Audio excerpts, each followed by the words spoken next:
Perhaps the most cruel and bloodthirsty homicides ever perpetrated in Britain were the so-called Jack the Ripper murders, which occurred in East London during 1888.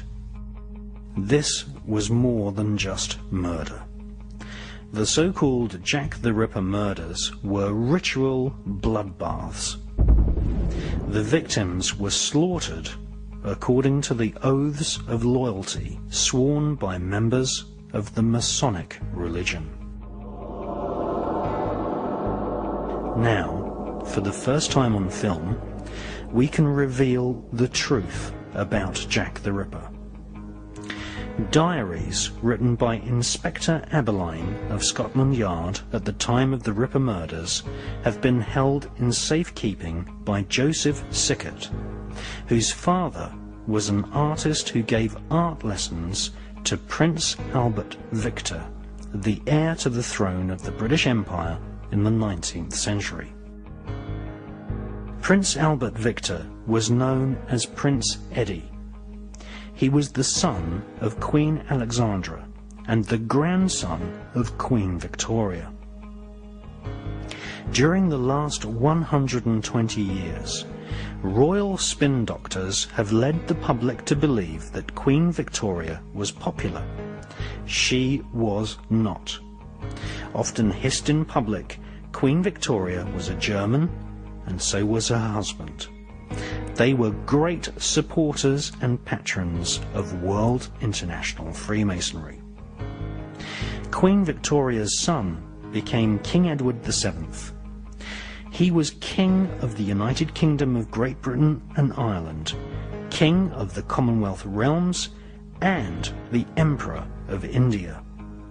He was the first British monarch to carry the name of Saxe-Coburg-Gotha onto the throne. Edward VII was part of the Germanic royal dynasty which had sponsored the writing career of Adam Weishaupt, a Jesuit who had formed the Bavarian Illuminati in the 1770s.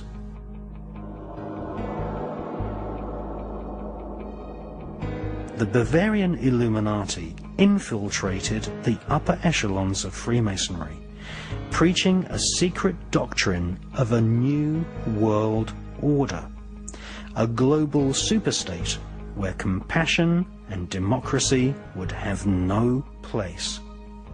Since the 1700s, the Bavarian Illuminati has fragmented into an invisible global network of secret societies, which includes the infamous Skull and Bones fraternity at Yale University in the United States.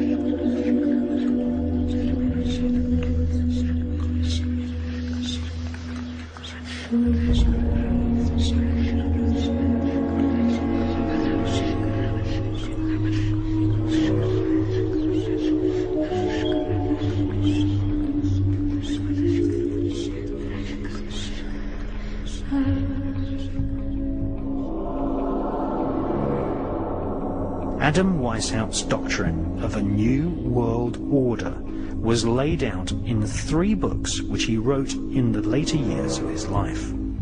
He lived in the town of Gotha, and his writing career was funded by the Saxe-Coburg dynasty, who came to the British throne through Edward VII.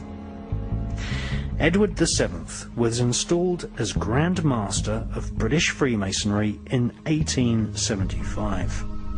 He regularly appeared in public wearing the ceremonial uniform of a Masonic Grand Master.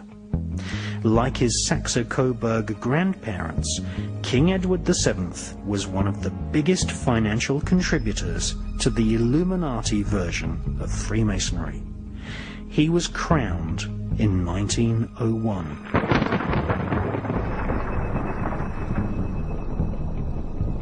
Masonic lodges existed in several royal palaces, most notably in Kensington Palace, which was home to the Royal Alpha Lodge. It was here, in 1885, that King Edward VII initiated his own son, Prince Albert Victor, better known as Prince Eddie. Prince Eddie was genetically handicapped. Generation after generation of inbreeding within the Saxe-Coburg bloodline had resulted in Prince Eddie, the heir to the throne, being partially deaf. With typical cruelty, most of the royal family had no time for a partially deaf person, and Eddie's brother was groomed instead to take the throne after Edward VII died. Along with the great and the good of Victorian and Edwardian society, Prince Eddie spent much of his time enjoying himself at the taxpayers' expense in various brothels. Prince Eddie was a regular visitor of a homosexual paedophile brothel in Cleveland Street, London. Alistair Crowley, who claims to have been a member of the 1591 Studholme Masonic Lodge and also a visitor to the Royal Alpha Lodge at Kensington Palace, was in possession of love letters between Prince Eddie and a young boy at the brothel. This was a potential scandal for the heir to the throne, but the aristocracy supported the idea of paedophilia at the time. In fact, there was a revolt in the House of Lords when the age of consent was raised from 12 to 13 years of age. In fact, a much bigger scandal was soon to break, when it was revealed that Prince Eddie had made a young girl called Annie Crook pregnant. Prince Eddie had secretly married her, even though he was forbidden to marry a Roman Catholic. Officially, this meant that he would not be able to become king.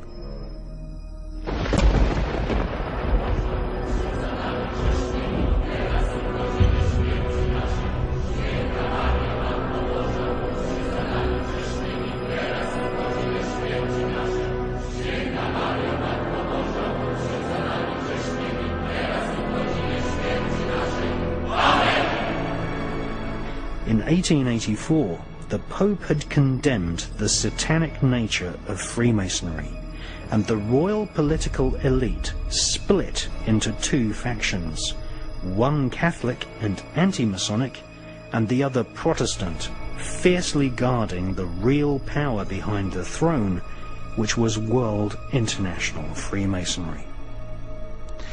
Prince Eddie had secretly married a Catholic, and that was a form of treason.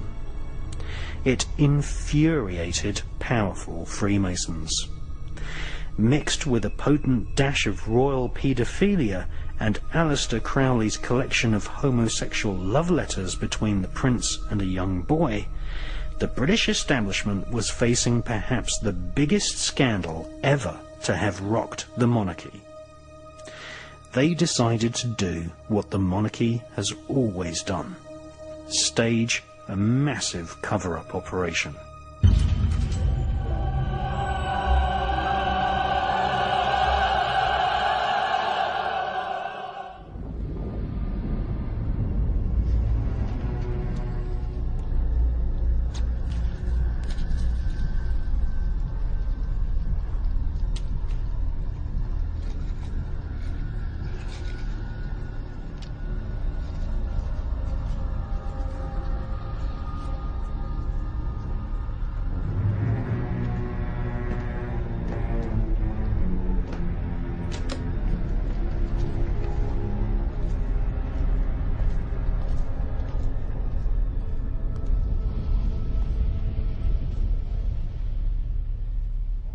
In 1885, Annie Crook was kidnapped from the sweet shop where she worked, and simultaneously Prince Eddie was forced into a carriage which galloped away in the opposite direction.